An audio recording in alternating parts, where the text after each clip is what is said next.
Hallo und herzlich willkommen hier bei mir in Carinas Kochecke.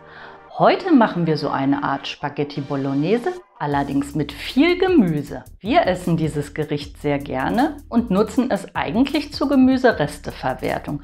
Denn man muss das Gemüse ja nicht immer gleich wegwerfen, nur weil es nicht mehr frisch und knackig ist. Man kann in dieses Gericht eigentlich so ziemlich jedes Gemüse reinschnippeln, was man so noch übrig hat. Es gibt wirklich unzählige Möglichkeiten, altes Gemüse noch weiter zu verwenden. Und heute zeige ich euch halt eine davon. Also bleibt unbedingt dran und schaut euch das Video an.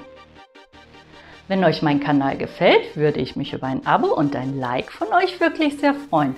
Und wenn ihr keins meiner weiteren Videos mehr verpassen wollt, dann aktiviert doch gerne die Glocke. Ja, und dann würde ich jetzt einfach mal sagen, auf geht's! Für das heutige Rezept benötigt ihr folgende Zutaten: 500 Gramm Hackfleisch, eine große Zwiebel, 2 Pakete passierte Tomaten, eine Dose gehackte Tomaten, eine Zucchini, 2 Esslöffel Tomatenmark, ein paar Chilis, 3 Knoblauchzehen, frisches Basilikum, 3 Möhren und 2 rote Paprika. Als erstes schneiden wir die große Gemüsezwiebel in feine Würfel. Um die Zwiebel in feine Würfel zu schneiden, halbieren wir sie zuerst. Dann schneiden wir sie in kleinen Abständen längs ein, ohne sie komplett durchzuschneiden. Dann schneiden wir die Zwiebel quer ein, ohne sie durchzuschneiden. Einer Gemüsezwiebel solltet ihr zweimal quer einschneiden. Jetzt könnt ihr die Zwiebel der Länge nach schneiden und erhaltet schöne kleine Würfelchen. Ich hacke über die Zwiebel zum Schluss immer noch mal einmal drüber, so werden die Würfelchen dann noch etwas feiner.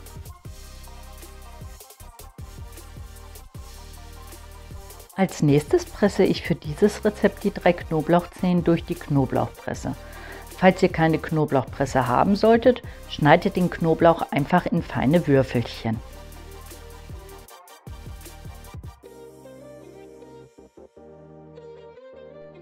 Als nächstes schälen wir die Möhren. Allerdings müsst ihr die Schalen keineswegs wegwerfen, die eignen sich nämlich hervorragend, um eine Suppe anzusetzen. Die Möhren schneiden wir jetzt in gleichmäßig dicke Scheiben runter. Da meine Zucchini schon etwas älter ist, schäle ich sie. Wenn ihr frische Zucchini habt, könnt ihr die Schale auch ruhig dran lassen. Als nächstes halbieren wir die Zucchini. Die Zucchini wird jetzt halbiert. So können wir das Innere der Zucchini rausnehmen. Das geht am besten mit einem kleinen Löffel. Einfach das Innere auskratzen. Auch das Innere der Zucchini müsst ihr keinesfalls wegwerfen, sondern könnt es ebenfalls in einer Suppe verwenden. Ich entferne das Innere der Zucchini, damit die Soße später nicht zu wässrig wird. Auch die Zucchini werden jetzt in grobe Würfel geschnitten. Jetzt schneiden wir unsere Paprika. Die habe ich vorher gewaschen, den Stiel oben abgeschnitten und halbiere sie jetzt. So kann man das Kerngehäuse dann ganz leicht rausnehmen. Dann schneiden wir den Paprika in feine Streifen. Ich hatte hier noch rote Spitzpaprika, ihr könnt aber auch super einen Paprikamix verwenden. Und zu guter Letzt schneiden wir noch die Chilis. Die habe ich vorher auch gut gewaschen. Da meine Chilis relativ mild sind, lasse ich hier das Kerngehäuse drin und schneide sie einfach nur in Ringe runter. Wenn eure Chilis schärfer sind, müsst ihr selbst entscheiden, ob ihr die Kerne lieber entfernen möchtet. Als nächstes erhitzen wir auf mittlerer Stufe Öl in einer Pfanne. Ich habe hier Rapsöl genommen. In das erhitzte Öl geben wir dann unsere fein geschnittenen Zwiebelwürfel. Die Zwiebelwürfel lassen wir jetzt erst einmal schön anschwitzen. Wenn sie beginnen glasig zu werden, geben wir unsere gepressten Knoblauchzehen dazu.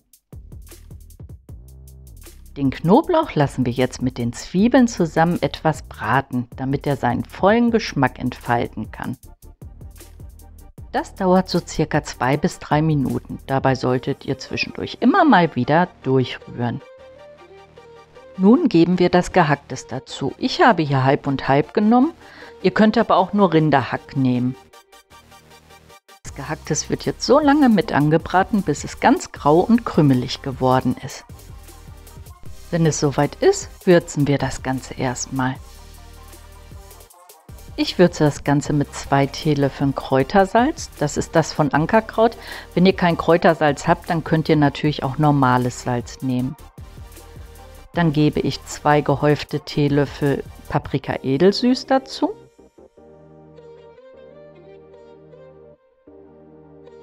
Und pfeffer das Ganze noch mit weißem Pfeffer.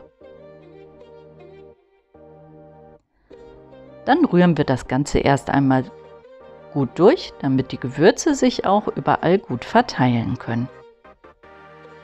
Für ein klein bisschen Schärfe und ein bisschen mehr Pep geben wir jetzt die geschnittenen Chilischoten dazu.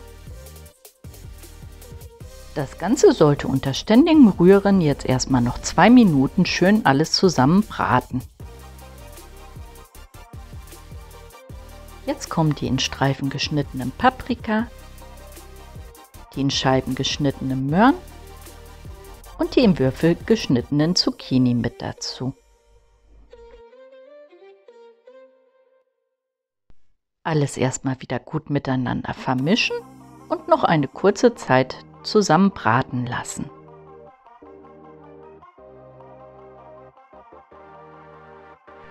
Nun kommen noch die 2 Esslöffel Tomatenmark hinzu. Das Tomatenmark rühren wir jetzt gut in unser Gericht ein. Jetzt sollte das Ganze unter ständigem Rühren auf jeden Fall 2 Minuten schön mitbraten. So entwickeln sich dann tolle Röstaromen. Und diese Röstaromen geben unserer Soße später einen richtig tollen Geschmack. Als nächstes machen wir unsere leckere Soße. Dazu geben wir zuerst eine Dose gehackte Tomaten an unser Gericht.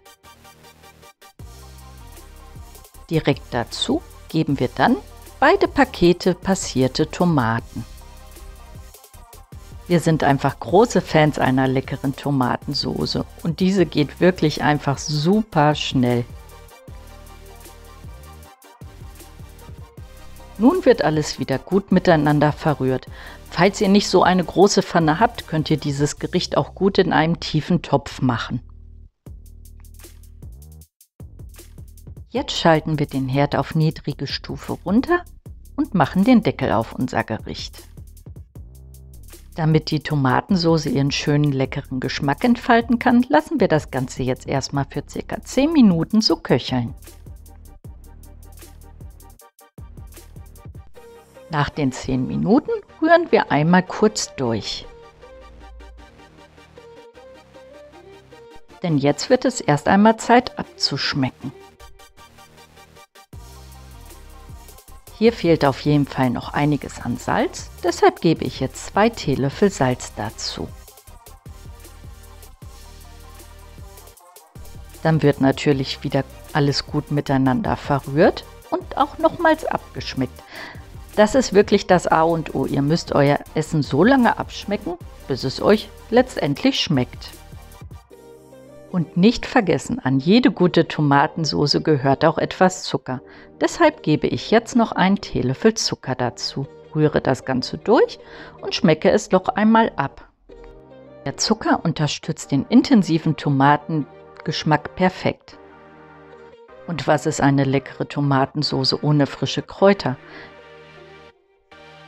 Ich gebe jetzt erst einmal frischen Basilikum dazu. Den habe ich in meinem Mixer einfach etwas klein gehäckselt. Des Weiteren habe ich mich entschieden, noch etwas Petersilie dran zu machen. Auch die habe ich in meinem Mixer schön klein gehäckselt und gebe sie jetzt in unser Gericht mit rein. Das Ganze wird jetzt natürlich noch mal gut durchgerührt. Und es duftet einfach herrlich nach frischen Kräutern und Tomaten. Und so lecker sieht unser gesundes Mittagessen jetzt aus. Einfach die leckere Hackfleischsoße mit dem vielen Gemüse auf Spaghetti geben und mit ein bisschen Petersilie garnieren. Ja, ich hoffe, mein Rezept hat euch heute wieder gefallen. Dann würde ich mich freuen, wenn ihr beim nächsten Mal auch wieder mit dabei wärt. Hier bei mir in Carinas Kochecke. Tschüss!